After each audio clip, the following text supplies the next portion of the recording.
Hey, y'all, it is Thursday, another episode of the Late Night Vision Show coming right up. This is episode 236, and if you're listening on any of the podcast-only versions, or I should say audio-only versions, or if you're watching on YouTube, however you're tuning in, thank you very much. We appreciate all your support, and give us a subscribe or thumbs up.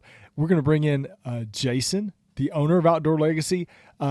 Jason, welcome, and congratulations. This is our last review of 2022. Is that right? Scope review? That's the plan, folks. Okay. So unless something changes here, mess with my microphone like to fell off. Unless something changes and just something groundbreaking, this is the last scope review of 2022. We have a full line of shows planned out between now and, to be honest with you, it's actually probably all the way through January, because we've got all of the best of shows. I know we've been teasing those, keep saying we're going to do them, we're going to do them. They are going to start next Thursday. We'll be recording, starting the best of series of all of our personal favorite optics, and we'll be giving awards away like we do every year for those different optics. And then when we get into January, man, it's going to be SHOT Show, all the new stuff. And guys, I hate to say this, but we're going to be leaving some scopes and some optics unreviewed, some things that we really want to review. Real quick, I want to just say this because some of y'all can see this and you can't see it all because I'm short. My T-shirt, since this is election week, my T-shirt says "Make gas prices great again." So that is this is my. I'm short, so you can just see see "Make gas prices." But why didn't you tell me this was special T-shirt day? I'd have got something a lot better. Special T-shirt. My wife got me this T-shirt, so that's right. Make gas prices great again. I like that. So, all right, this week we're going to review the Pulsar Thermion 2 XQ35. That's a big, long name. Pulsar Thermion 2 XQ35. But I also want to show you real quick. I've got right here in my hands. I can barely get it in the screen.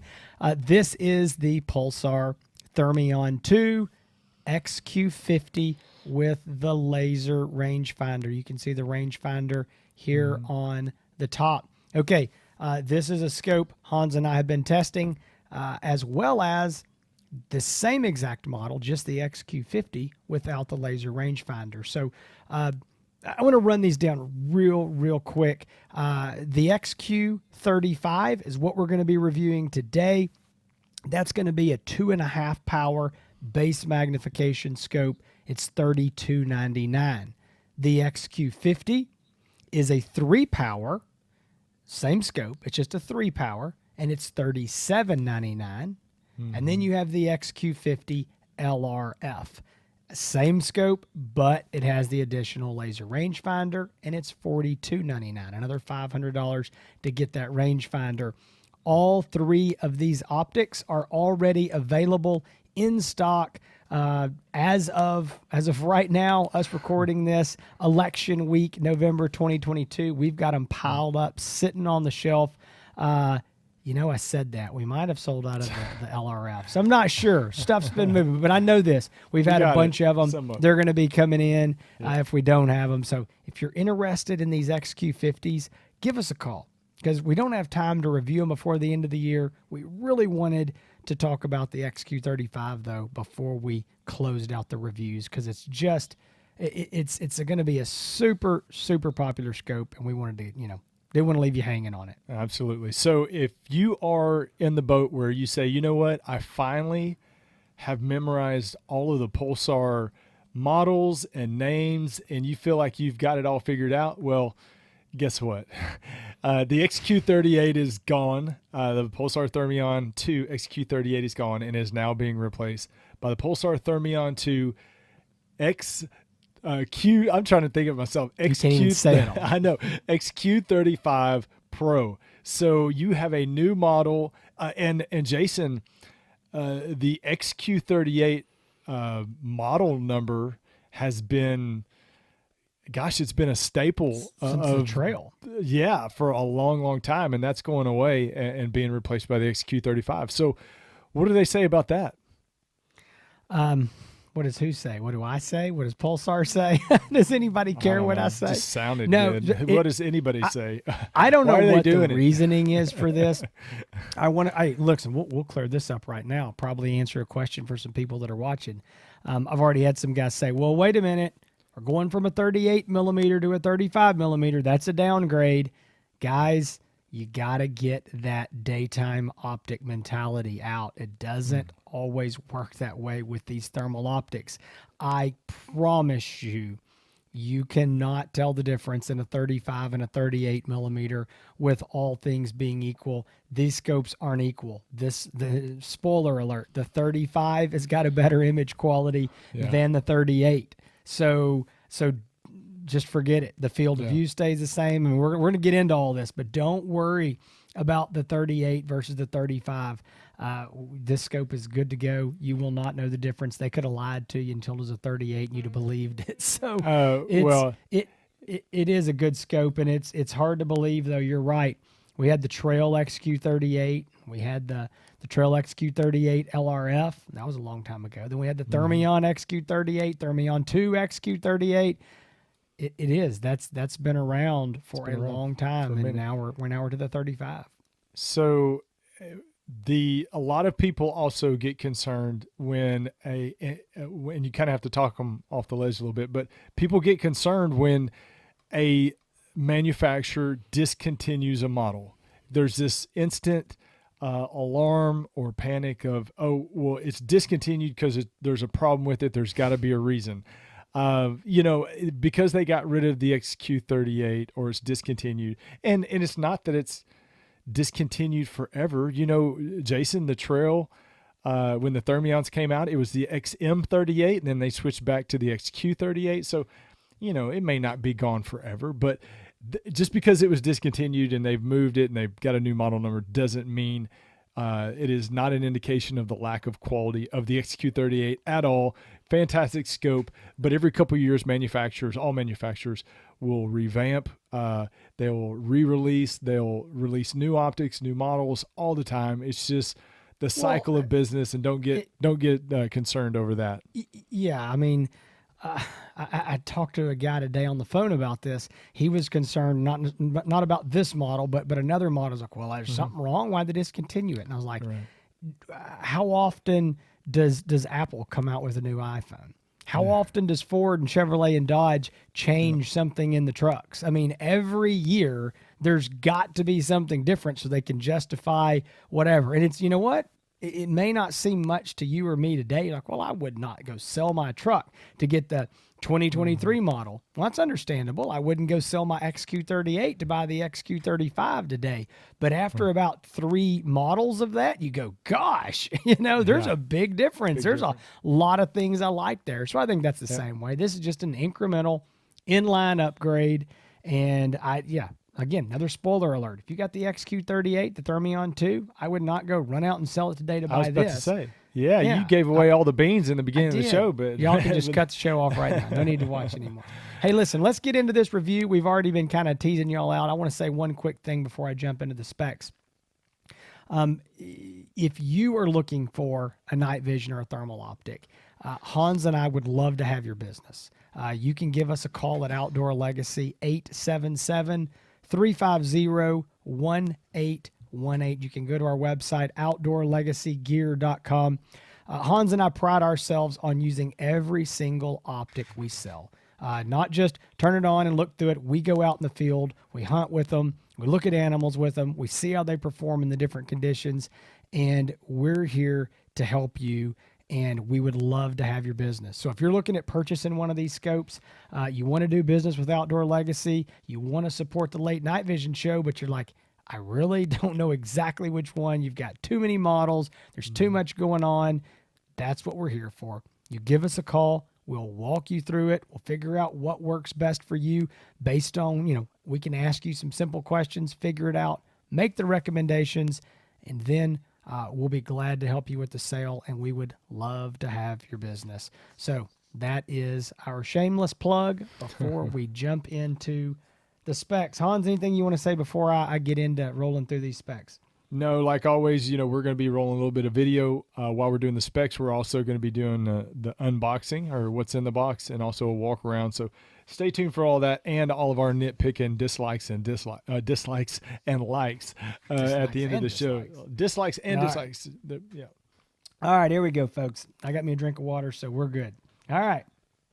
Again, I'm going to say the big long name one more time. Thermion 2 XQ35 Pro from Pulsar. All right, here we go. The price is $32.99.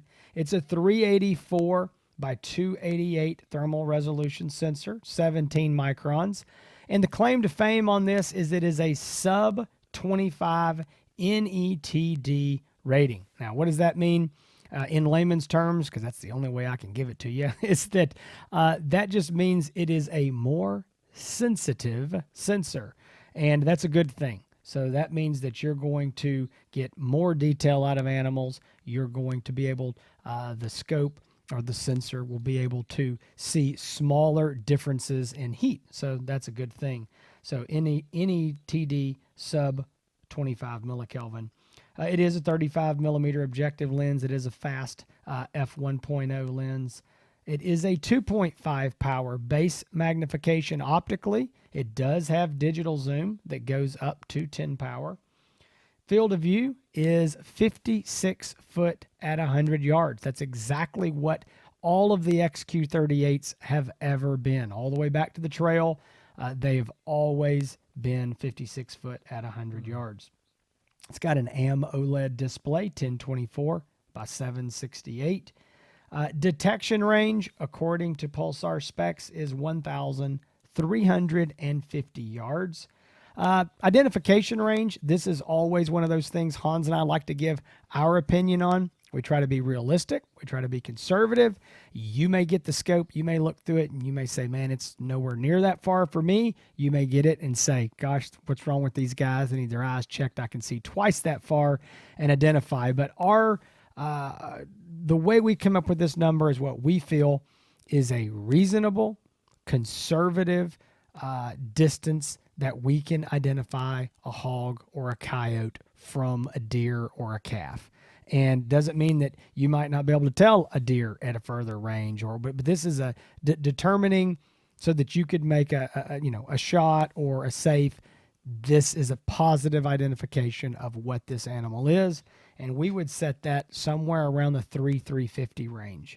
I think there's some guys that would argue that it's going to be further than that after they use it. I think that's okay, but realistically, 350 I think is very, very doable with this scope. Not saying we'd advise shooting that far, but again, scope's capable. Video and audio recording built into the unit. It's got, according to Pulsar specs, a 10-hour battery life. It does have a built-in Wi-Fi for the Stream Vision 2 app. It weighs, where is the weight? I wrote that down and it's not on my list here. What did I say? 30? It was 31 ounces without the mount and the APS-2 battery. And then with the APS-2 and the 80mm mount on it, just a little over 40 ounces altogether. Yeah, that's right. And then the way Hans is going to show it, it's already going to have the American Defense mount on it. So, yeah, that's what that is. And then it is rated, recoil rating, 375 H&H, darn near an elephant gun, or a 12-gauge shotgun. So it's one thing we love about the Pulsars. They have some of the highest recoil rating out there. You're not just limited to a 308 or a 300 Win Mag where a lot of the other calibers are. It does have picture-in-picture. It's got 5 zeroing profiles, 10 reticle options, 9 different colors, one-shot zero, 8 color palettes. Guys, this thing's got everything you need and more. And the craziest part of it, I don't ever think about this with my electronics. It's hard to believe, but it's an IPS 6.7 rating, which means you can drop this thing in the bathtub. 3 foot for 30 minutes, fully submersible, and it's warranted for that. Seems crazy. I don't advise it, but that's what Pulsar says. So you're not taking scopes back that have soap scum on it or anything. You can just dump that out. No returns. You had the bubble bath with your scope. We're not taking it back. No, but that's it. And Okay. so, guys, that is the basic specs. Again, $32.99. Hans, All right, let's see the appreciate walk it. around. Yeah, so here we go. I'm going to tell you what's in the box first. It comes with this soft shell case. A lot of people ask what comes in the box because there's sometimes confusion on batteries and charging accessories and all that. So the first thing I want to let you know, it does come with a charging base. This is a 2-port or 2-battery charging case. This will charge the APS-2 and APS-3 style batteries. The APS-2 is the shorter battery. The APS-3 is the taller battery. It does come with one APS-2 battery. That's the battery that goes in the top, on the top turret. It does not come with what I would say an extra battery. It just comes with the one standard battery that goes in there. If you want to buy an extra battery, whether it be another APS-2 or APS-3, you can get on the website outdoorlegacygear.com and purchase one of those. It has an extra turret or battery cap that you put on top. So right now it's got the short battery cap for the APS-2. If you want to buy an APS-3 battery, which is going to be taller, it has the taller battery cap that you can use for the taller battery. Also, it comes with the rubber eye cup. It's magnetic. Goes on there very easily. Stays on there pretty dang good, too. I'm not going to lie about it. It'll stay on there better than you think, even though it's just magnetic. That's keeping it on there. But very strong. I'm having hard time just pulling it off after putting it on there. This is just a little rubber cap that goes onto the end of the battery, the APS-2 battery, or fits APS-3, but it just protects the end of the battery where the connections are. Wall mount charger, or this is just the charger that plugs into the wall. And then obviously you got your USB-C cables. This is so you can hook it up to your computer, or you can plug it into the wall charger to charge the scope, and that will charge both batteries at the same time. Comes with a little cleaning cloth. There was a guy that I saw somewhere on a forum or somewhere, maybe on social media, that they were cleaning the lenses of their thermal scope with those Zeiss glass wipes. Don't ever use any cleaner, anything like that to clean off the lens of your scope. Just use these little rags or whatever they call them, these little lint-free rags that they provide, but don't put any, don't clean it with any chemicals or anything like that. But that is what's in the box. Taking a look at the scope, like Jason said, it is on the American Defense Manufacturing Recon mount that we sell, 2-throw lever, quick release mount. You can find it on the website for $199.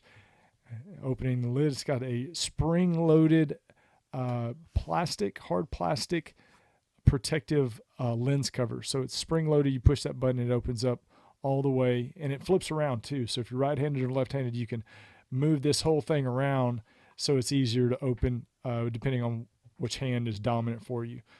You've got your menu button, your menu dial. This is how you get into your main functions. Obviously, your 3-button layout on top, very standard. If you have seen a Thermion or if you have a Thermion right now, you could operate this thing in your sleep. Right here where it says XQ50, that's where your USB-C plug is. But that is it. I mean, same Thermion design. The only difference in what Jason and I were talking about before, the bell or the housing of this scope, it's in the same housing as the XP50 or the XQ50. It's that big bell housing, but it's got the 35 lens in it. So it's just a smaller lens in that bigger housing. Yes, it'll fit fine on an AR style rifle. That bell is not going to hit your rifle with this mount, the ADM mount. It'll be just fine. It's not going to hit, and definitely not on a bolt action rifle. It's not even going to get close to hitting your barrel on that. But that's it, Jason. Okay, well, that's a good walk around. So I'm wore out just listening. I tell you, Yeah. I'm sure you're tired. All right, so what do we think about it, guys? We've already talked here in the beginning. I mean, we've loved the XQ38 for years. This is, again, nothing more than an inline upgrade. It's the next generation, and we love the Thermions. That's one thing that if you watch this show, we haven't been bashful about. We really, really like Pulsar. We've loved the Thermion design since it first came out. Hans and I have been sold out on it. We've been running all the Thermions, but specifically the XP50 models since the Thermions first came. I mean, we were not sure at first because we were running the trails. We're like, I don't know about this. And then, man, the first time we got the Thermions out, put them on the rifle, felt how good they were, and got to hunt with them, we've just been sold out since then. And so this optic is no different. It is just from the original Thermion, all this is has just been upgrade after upgrade after upgrade, little bit at a time. And I tell you, I really, really like the optic. The 2.5 power base mag is really a sweet spot. We'll kind of get into that towards the end of kind of who we think it's good for, but it's not too much. It's not too little. You still got a good field of view. I wish there were more 2.5 power optics out there. I think it's a really, really good middle ground. And, a scope like this with all the different options and the features, there's nothing really this scope doesn't have. I mean, the things that people want to see in a scope, I think the scope's got every one of those options. I mean, obviously it doesn't have a laser rangefinder, but I don't think you need that. The people that are shooting a 2.5 power optic generally aren't going to be shooting, the longer ranges to need it. If you do need it, that's in the XQ50 model. It is available. You can upgrade and get that, and that's going to be in a 3 power scope. So that makes a little more sense probably for the guys that are going to be shooting a little longer and need that little extra bit of magnification. But overall, fantastic scope. Again, image quality is very good. I've been very impressed with this sub 25 millikelvin, the sensitivity that it has. Another thing I think is worth mentioning, and I don't want to get way off down in the weeds on this, but Pulsar with this new firmware update has now got multiple modes of changing the image quality. They're user modes. I'm going to say this and it's going to be all wrong, but used to on the older Pulsars, we had rocks, trees, and the identification mode. And they've changed these to normal, high, and ultra. And to be honest, still doesn't mean much to you. What you need to do is when you get one of these new Pulsars, is you need to play with it. You need to see what you like, see which one of these looks best to you. Another thing I really like about Pulsar is they got a lot of adjustments in the brightness and the contrast. I mean, you can run this thing way up or way down, where some of the other brands, you're very limited on your steps, like maybe only 5 steps of contrast or brightness. And Pulsar really widens that out so you can make some big changes. And then one thing that I think is nice to have in here, I don't generally use it, but I know some people prefer it, is they have what's called a smoothing mode. I think that's what they call it, is the smoothing mode. And filter, it's just an option. Yeah, the filter. You can turn it off and on. And here's what it does. Some people are a little bit annoyed by how sharp the image can be. So when you look out there, you may say, oh man, the edges of that animal, they're just a little too sharp. Well, what that does is it helps you identify better. It's giving you a little more detail to figure out exactly what that animal is. But some people look at it and they're like, I wish it was a little smoother. Boom, they got a filter. Just go in the menu, flip the little button to on, and you're good to go, and it smooths those edges out. I'll be honest, I like it better without it on, but I know some people prefer it. So it's, again, one of those things, you go play with it and see how you like it.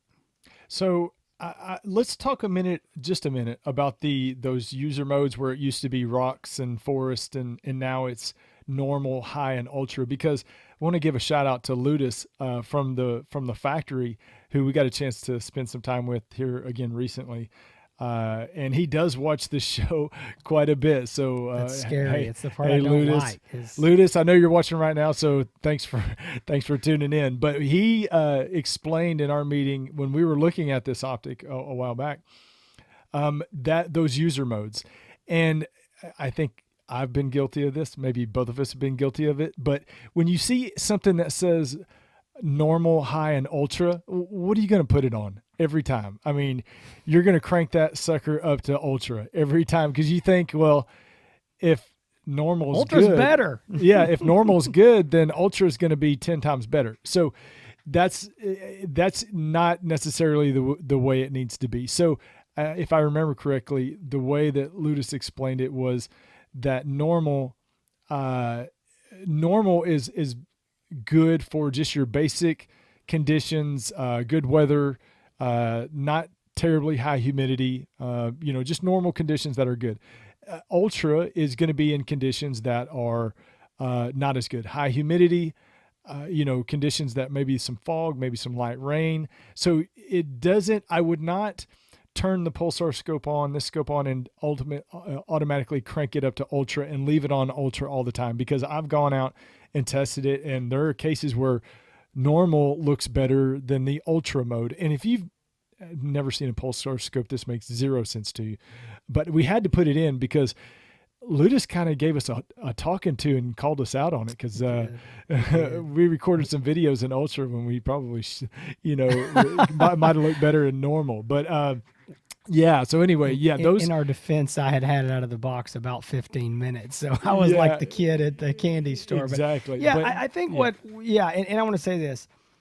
Hans's definition and explanation of which mode to use when, I feel like we probably just dug a hole. That's probably wrong. Worse, it's probably opposite. Maybe it's anyway. The key of the whole discussion is don't get it out of the box and put it on ultra and leave it on ultra 100% of the time, because that's not the way it was designed to be.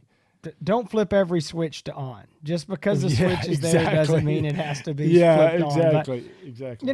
And this is what I tell guys about all these optics. And I know we're a little bit down a rabbit trail. I'm going to bring this back in. But one of the things that I get is, hey, what mode do you like, or what settings should I put it on? Guys, that is just so user specific. There are guys who I can set my scope just the way I want it, or Ludus over there in Lithuania at the factory can set it perfect because he knows exactly how it ought to be. And, you or I may look at it and go, no, turn this all on. And everybody has different opinions, and it's your scope. You can run it how you want. And, at the end of the day, there is no perfect way. Your eye, your opinion may be something different. And so get out and play with them. But Hans is right. Don't automatically start flipping every switch. All right, let's do this. Let's talk about some of our likes and dislikes. And I'm going to be honest and say that there's never been a perfect thermal made. I mean, when the day that happens, then I always say then everybody's going to go out of business, and they're all just going to be one scope, and that has never happened. I don't think this is the perfect scope for everybody, but gosh, there's not many complaints about this scope. It's really, really good.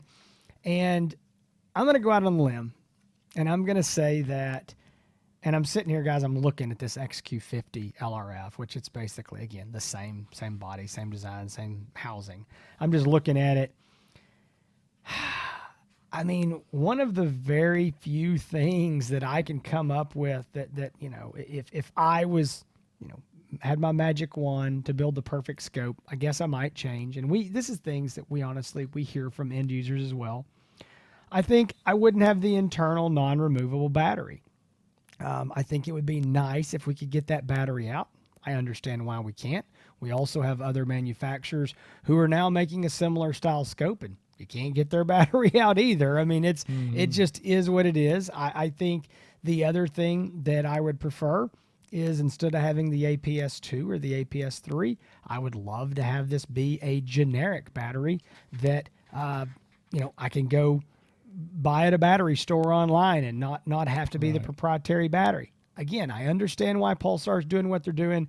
They want to control the process. They want to know the quality of the battery that's going in there. And in their defense, these batteries are very affordably priced. They always have been. They've never gouged you on the batteries like, hey, here's a $3,000 scope and the batteries are $600 if you want another one. They've never done that. I mean, these APS-2 batteries, like the one that comes in here, they're $79. It's $80. It's $99, $100 for the taller APS-3. So that's pretty affordable when you're considering it is a removable, rechargeable battery, lasts a very long time.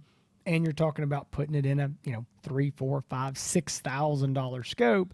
I think that's pretty reasonable. But I think if there's one thing I could change, it would be that. I'll go ahead and bring this up because it is a question that a lot of first-time Thermion buyers bring up. And I say first time because a lot of guys continue to buy Thermions, and after the first time, this doesn't seem to be the question. hey, what happens to that internal battery? I mean, what if that thing goes dead? What happens? Well, here's the good news. The good news is it's going to be covered under your 3-year warranty.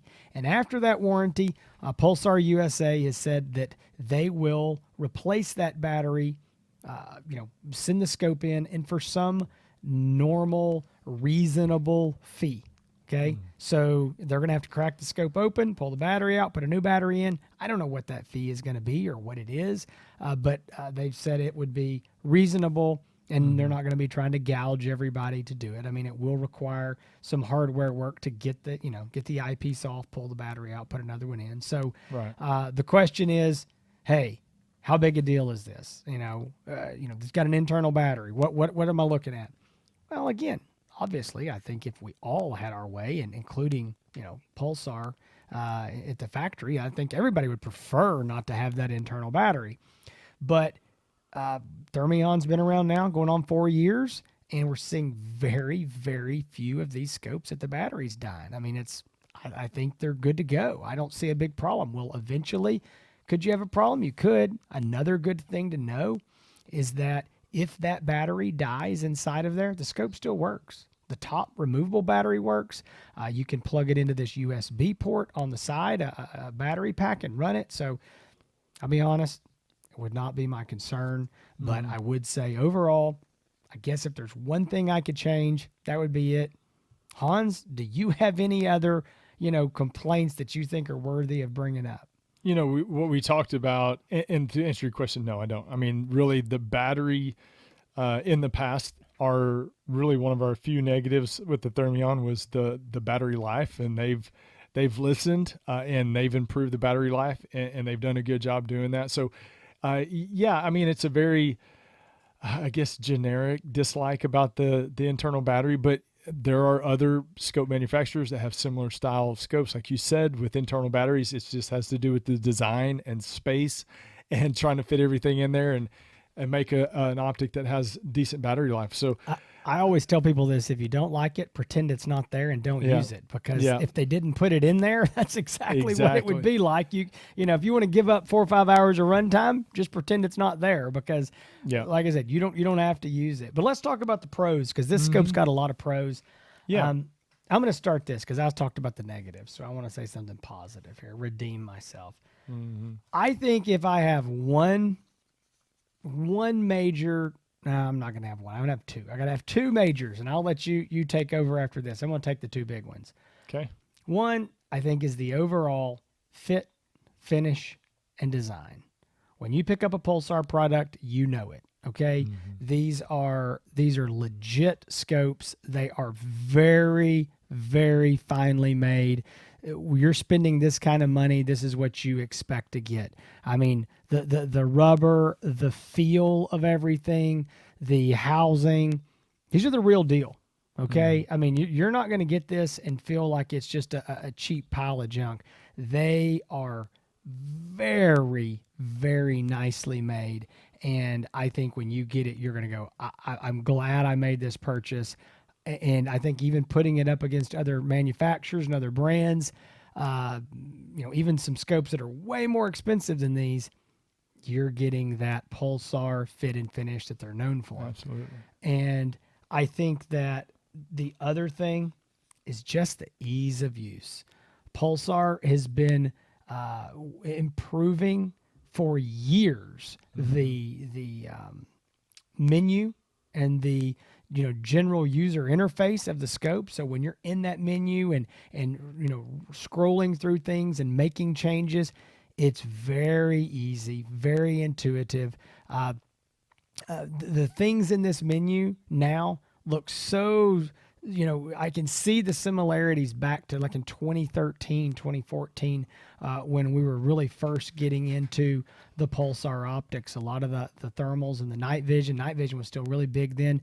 That menu is very similar to this. And what they've done is they've just, again, built and improved and built and improved. And so when you pick up one of these and you had a model that's 2 or 3 years old, you may think, well, there's only a little bit of difference in the menu. But you go back 5, 6 years, you go, oh, I see the difference. You go back 8, 9 years, you really see the difference. So it's those It's that longevity in the market and constantly, inch by inch, improving. And so when we talk about this, well, why they just come out with a new model every couple of years? It's these small little changes, and then over time add up to be a lot. So I think that's really nice. The ease of use. We've got a lot of people, Hans knows this, a lot of guys call. Maybe they're older, maybe they're new to thermal optics, and they say, man, I'm just nervous. I'm not going to be able to figure it out. I want something that's easy to control. Man, I can always know that if I put them in a Thermion and I point them that direction, they're going to figure it out. It's not going to be hard. The menus, the buttons, the scroll wheels, they're very intuitive. They're easy to use. And so, again, my two big pros, and I've got some more. I'll see what Hans comes up, but it's going to be fit, finish, overall build quality, and ease of use. Yeah. So I would say my likes is with the new Pro sensor, that 25 or under 25 millikelvin NETD sensor. It does have a better picture image. This is the best $3,300 scope that Pulsar has ever produced as far as picture image. If you have the Trail XQ38, if you have the Thermion, the original Thermion XQ38, this is an improvement in the picture quality, a big improvement from what you got right now. And yes, it's definitely worth the upgrade. If you've got a scope, an entry-level scope, this is definitely worth the upgrade. If you want a buddy scope, if you want a very good first-time scope, that something of quality that's going to last a long time, this is a very, very good purchase and a good choice. I would say one of the best things that I love about this design of scope and why they went to the Thermion design, so many people now, a lot of your coyote hunters, want the option to be able to hunt with a bolt action rifle and with an AR style rifle. This style of scope, the Thermion scope, will fit perfectly and have great eye relief on any type of rifle that you want to put it on, as long as that rifle has a Picatinny rail. So obviously it'll fit on any AR style rifle, but if your bolt action rifle has a Picatinny rail, or if you want to put a Picatinny rail on it, you'll be able to mount this scope on it, and it'll fit and feel just like your favorite daytime optic. So that's the great thing about this style. But what Jason said, the fit and finish, you just know when you're using a Pulsar scope the way it feels. When you go through the menu, you can tell that it's a higher level of attention to detail, and that's something we've always said from the beginning about Pulsar. I think also, although Pulsar in the United States is a very, very large company, I would say that they are still in tune and in touch with their consumers, and they are constantly improving.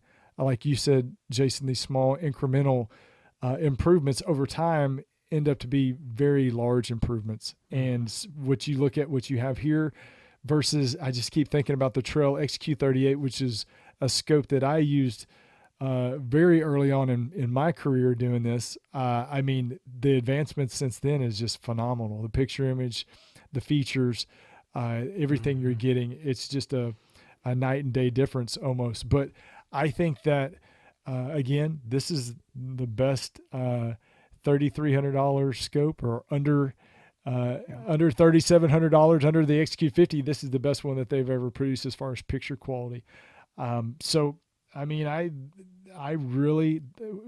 really struggled to find any negatives with this scope, like we do so many times, but this one was extra challenging. It is, and I've got two more quick things that I want to mention. One is the audio with the video recording.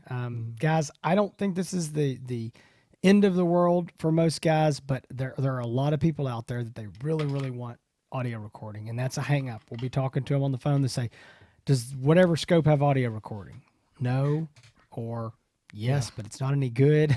Yeah. Here's the thing about the Pulsars. If you want audio recording and you want good audio recording, these are the scopes for you. The audio is very good. It's the best audio you're going to get. And probably the best audio in a thermal scope, digital scope that you're going to find for sure. Period. The audio is fantastic. So again, if that's a big deal to you, you want to look at the Pulsars. Second thing, which, I don't talk about this much because I don't use them a lot, but I will say the Wi-Fi streaming app, which is the Stream Vision 2, that's what works with all these newer optics. It has been greatly improved. Over the original Stream Vision app, I really like it. It works very quickly, works very well. Again, I'm not an app guy. I don't do a lot of streaming to my phone. I'm normally hunting by myself. It's just not my thing. I'm still old school. I like to pull the photos off or the videos off straight to my laptop. We've had issues where I pull them off to my phone and then I forget which scope it is because I've got so many Pulsar optics. That's never happened happened in the last 2 weeks. Yeah. So I've sworn that off now because when you save them to your camera roll and you're using 5 or 6 different Pulsar optics, it just looks like a Pulsar video. So anyway, there's that. But anyway, love the Stream Vision 2 app. Now we got to wrap this thing up. So I want to roll into who is this optic good for? And here's my opinion. I think generally speaking, the hog hunter is who this is designed for. I think the 2.5 power base mag is going to do you good whether you're hunting in that 20, 30 yards or you're needing to shoot 200, 250, maybe even further on occasion. I think the sweet spot for this scope is going to be that 30 to 150. Now, don't get me wrong. You can clearly shoot 200, 250, no problem with the optic. But again, it's the sweet spot. When you zoom up one time, you've still got a good usable image, and you're at 5 power base mag. If you're going to be shooting a lot at that 150, 200, 250, I think that's a place where maybe you go to the XQ50. You get that 3 power. Then when you zoom up, you're at 6 power. That's going to be significantly more. But again, it doesn't mean that coyote hunters and varmint hunters can't use this. But I think if you know right off the bat, hey man, every shot I take is going to be out there at 100, 150 plus. Well, I think you probably need to look at the XQ50.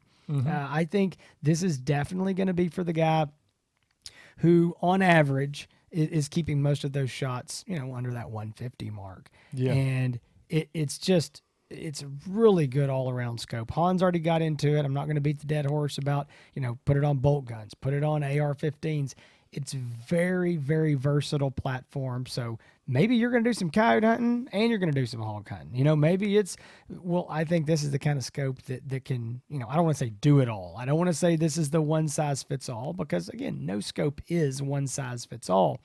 But if you ask me, I'm going to say hog hunters or predator coyote hunters that are generally shooting a little bit closer. They're not guys probably out there in the Northwest where they can, or the Midwest where you're on a section and you can see a mile and there's not a single tree. Maybe not the best optic for you there. So have you ever seen the shirts and stuff now that say one size fits most or the hat one size? They always got to leave themselves a little bit of wiggle room that they can say, right, well, it doesn't fit everybody, but it fits most people. Yeah, this scope is I think fits a lot of people. Like I say, if the vast majority of your shots are under 150 yards, and when I say vast, I mean you rarely ever take a shot over 150 yards, I would definitely a 2.5 power, whether you're hog hunting or if you're a coyote hunter and you're hunting in tighter cover, smaller fields, not huge vistas and terrain like a lot of you have up in the Idaho and South Dakota and all that. But I think you nailed it right on its head, Jason. I think I screwed that saying. You know what? Up, a broken clock is right twice a day. So I'm glad that I got one right.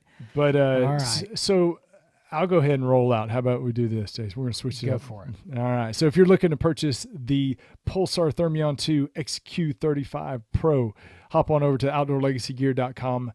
You can also call and talk to me or Jason if you want to buy an optic. If you say, you know what, I am ready to go. I've been messing around with this too long. I need some help deciding, and I need to get an optic so I can jump out in the field and start hunting. Give us a call, 877-350-1818. We would love to help talk you through the process. A lot of people say, I can't believe you called. They just figured it would be somebody else in our office. But no, Jason and I will call everybody that calls during the day. It's a lot of calls, but I don't think we've hardly ever left anybody hanging from one day to the next without a call back at least. So we're in office with a phone glued to our head all day, every day to take your questions and help you with your purchase. And that's an important thing to us. 877-350-1818. If you want to find more episodes of the Late Night Vision Show, thelatenightvision.show.com is the best place to find our whole catalog of episodes. thelatenightvision.show.com. You can find Jason on Facebook, Instagram, and on YouTube, Outdoor Legacy Gear. You can find me on YouTube and on Instagram, Hans ETX on YouTube, Hans ETX on Instagram. We are putting out content a lot, not consistently. It just depends on when we got stuff going on. Really, the show takes a lot of precedent for what Jason and I do, that and running the business day to day and selling scopes. A lot. But especially this time of year, it is busy, folks, and we have you to thank for that. A lot of you supporting the show, supporting hog hunters, coyote hunters in general. But we thank you from the bottom of our hearts. All right, guys, listen, hope you enjoyed this review. Again, unless something late breaking comes out, we plan on this being the last review of 2022. We will start rolling into the best of and throwing out those crystal awards that we give out every year. And we're getting ready to do that now. So we hope to see y'all back here every Thursday on YouTube or any of the podcast apps where you might be listening, or Facebook if you're watching there. And we really, really appreciate all your support. We appreciate your purchases from Outdoor Legacy. We appreciate all the kind words and the comments that y'all leave for us. It means a lot to Hans and I. So between now and then, y'all stay safe in the fields and keep making those bacon pancakes.